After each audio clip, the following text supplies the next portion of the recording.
you know, this was a pretty interesting development. I thought realistically this showcases something positive about Xbox, and possibly something positive about Xbox for the first time in a very long time. And I know that some of you guys probably would not believe this, but yeah, I mean, I look at this as very much a positive, very much a win.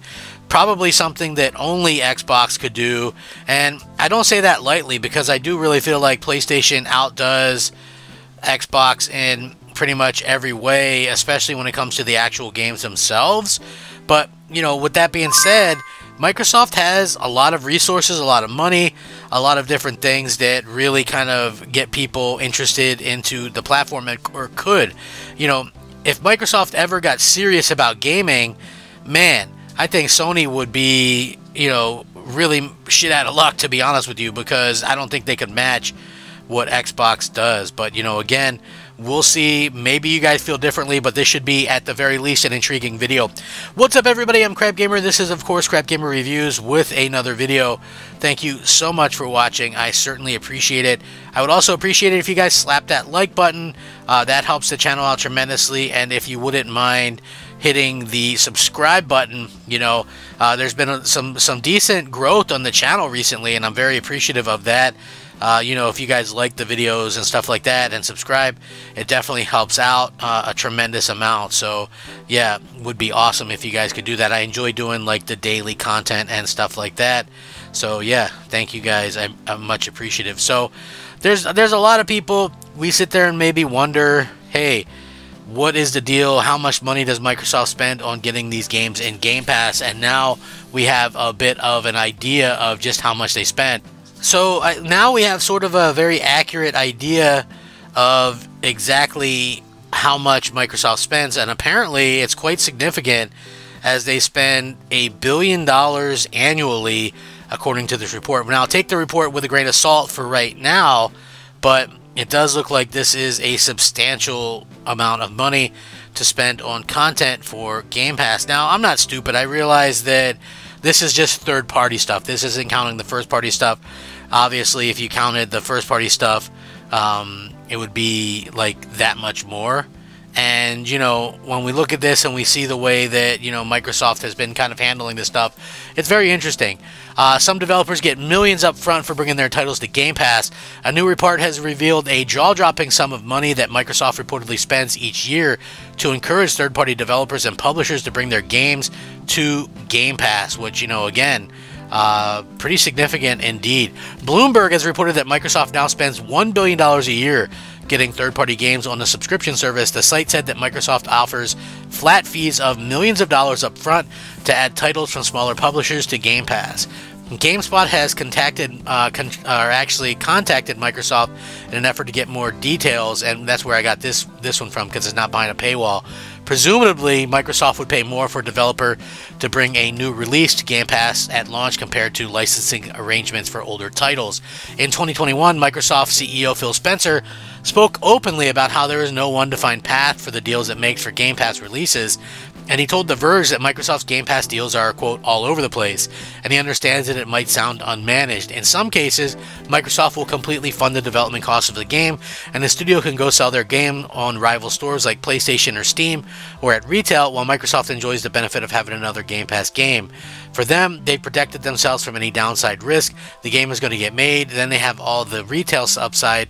We have the opportunity for day and date. That would be a flat fee payment to a developer, he said. In other cases, the game might be finished and then Microsoft works out a straight cash deal to bring it into Game Pass, Spencer said. Still, others deals involve usage and how much monetization a game has through in-game sales. If this all sounds like the Wild West, it's because it definitely is. Spencer has been frank in acknowledging that Microsoft doesn't have all the answer. He says, we're open to experimenting with many different partners because we don't have it all figured out yet. When we started, we had a model that was all based on usage. Most of the partners said, yeah, we understand that, but we don't believe it, so just give us the money up front.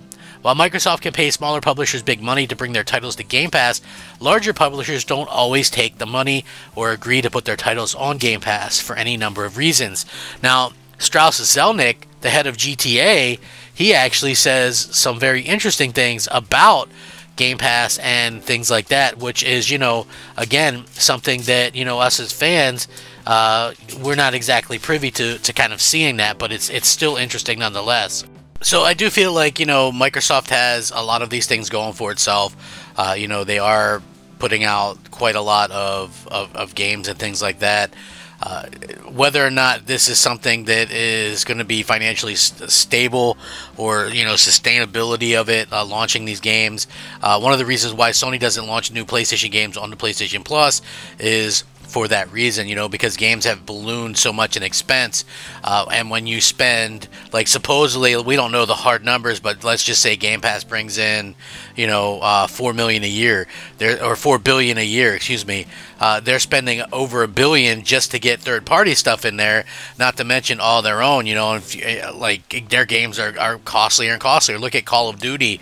That game supposedly costs, $800 million to create every year, because it's like a yearly franchise. So, again, we do have these situations where things are kind of often changing, and we don't really know kind of what to expect or what's happening in the long run. But, I do have to say that to me, it sounds very much like Microsoft has no real plan, but maybe that is the plan. Like, we'll see what happens. I think, like, how I feel about it is, I think that everybody got kind of big-headed. All the streaming and companies with these services got really big heads during the lockdown, and everybody's like, oh yeah, it's like the good times are rolling, and again, then we have a situation where stuff didn't happen. So like, obviously that wasn't going to be a thing forever, no matter what our government wanted. And people then all of a sudden were kind of just leaving. They're like, okay, well, we're allowed to leave home again, etc., etc. And so that's really kind of what happened. And so again, very interesting topic of conversation for sure. I'm positive that a lot of you guys feel a certain way. I know, like, whenever you talk about Xbox, people brag about, like, Game Pass or whatever, and I get it, because I feel like Game Pass is a good value, but I also am 100% real when I say I do believe that it has kind of taught people that, that basically one of those things kind of that happens over time is we're being conditioned for something, right? And people don't even notice it, right? Like, so one of the things that I'll talk about is, like, I do a podcast with Mooch on his channel or whatever, and people are just like, well, yeah, if there's no more physical or whatever, that sucks for those that care, but I don't care, and we just have to accept it and things like that. Like, I'm never going to be the guy that just accepts that stuff. I feel like we're the consumers, and we are the ones that matter, and if we stop just rolling over for these companies, we would get great things. And to be completely honest about it, we need more great things in our lives. Like, gaming, I think, really requires an amazing amount of content and things like that, and it's the gamers that really decide what we're getting. And so that's how I sort of feel about it. I think Microsoft, they have this idea with Game Pass, but is that really something that's going to be sustainable for forever? I don't know. I think, obviously, when you look at a situation like, okay, well, what are they doing? They're putting their first-party games on PlayStation and even Nintendo. That pretty much kind of proves that maybe this thing isn't sustainable in the long term.